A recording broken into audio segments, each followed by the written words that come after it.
कैसे हो बेटा। आज हम 9th क्लास का यूनिट सेकंड के सेकंड लेसन का सेकंड पार्ट कर रहे हैं।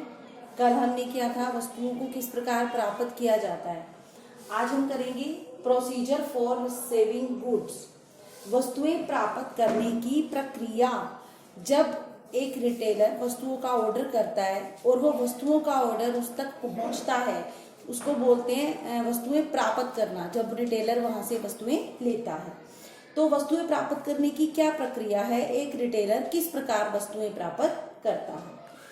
तो सबसे पहले क्या करता है, वस्तुओं की पहचान करना।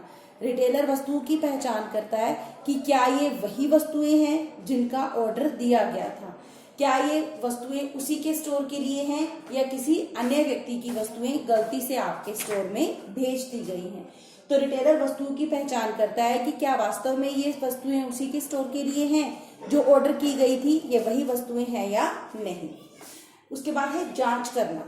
उसके बाद रिटेलर क्या करता है, वस्तुओं की जांच करता है कि क्या वस्तुएं सही हैं, जो क्वालिटी ऑर्डर की गई थी क्या क्वालिटी सही है, क्या वस्तुएं कहीं से टूटी हुई या लीक तो नहीं है। तो रिटेलर वस्तुओं की जांच करता है कि क्या सभी वस्तुएं ठीक हैं।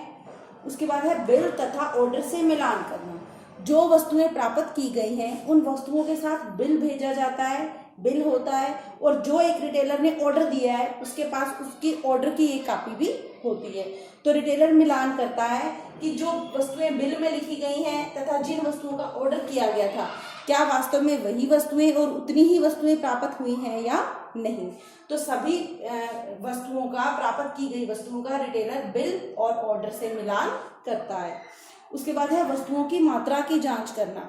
रिटेलर वस्तुओं की मात्रा की जांच करता है, क्या जितनी मात्रा बिल में लिखी है क्या वास्तव में उतनी मात्रा है। कई बार ऐसा होता है कि बिल में 10 लिखी हुई वस्तुएं और हो सकता है वास्तव में आपको 9 ही प्राप्त हुई हो। तो रिटेलर देखता है कि क्या सही मात्रा में वस्तुएं प्राप्त हुई हैं या नहीं। वस्तुओं की क्वालिटी की जांच करना। रिटेलर ये देखता है कि क्या जो प्राप्त की गई वस्तुएं हैं सही क्वालिटी की हैं या नहीं।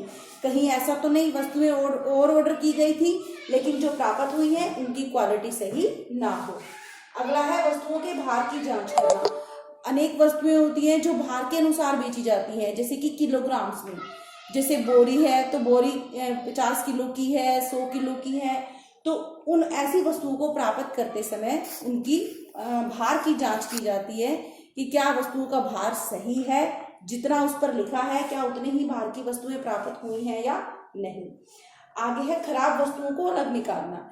अगर प्राप्त की गई वस्तुओं में से कुछ वस्तुएं खराब हैं तो उन्हें अलग निकाल लेना चाहिए। खराब वस्तुओं को सही वस्तुओं के साथ नहीं रखना चाहिए। आगे है खराब वस्तुओं के बारे में सूचना देना। अगर कुछ वस्तुएं खराब निकली हैं तो उसके बारे में अपने सुपरवाइजर को और भेजने वाले को भी सूचित करना कि जो वस्तुएं प्राप्त की गई हैं उनमें से कितनी वस्तुएं खराब निकली हैं। उसके बाद है डिलीवरी नोट साइन करने से पहले अच्छे से पढ़ना तथा वस्तुओं का मिलान करना। वस्तुओं के साथ एक डिलीवरी नोट भेजा जाता है और रिटेलर को साइन करना होता है जो कि यह बताता है कि रिटेलर ने वस्तुएं प्राप्त कर ली हैं। तो उस नोट पे साइन करने से पहले उसको अच्छे से पढ़ लेना चाहिए और वस्तुओं की जांच अच्छे से कर लेनी चाहिए, उनको उस नोट से मिला लेना चाहिए। अगर रिटेलर बिना पढ़े साइन करेगा तो सारे नुकसान का जिम्मेदार रिटेलर होगा। अगर रिटेलर ने बिना पढ़े साइन कर दिया, उस नोट में लिखा था कि रिटेलर को 10 वस्तुएं भेजी जा रही हैं लेकिन रिटेलर ने बिना पढ़े साइन कर दिया और वास्तव में वस्तुएं केवल 6 रिसीव की, तो बाद में वो उन 4 वस्तुओं के लिए क्लेम नहीं कर सकता क्योंकि रिटेलर ने खुद से साइन किया है कि उसने 10 वस्तुएं प्राप्त की हैं।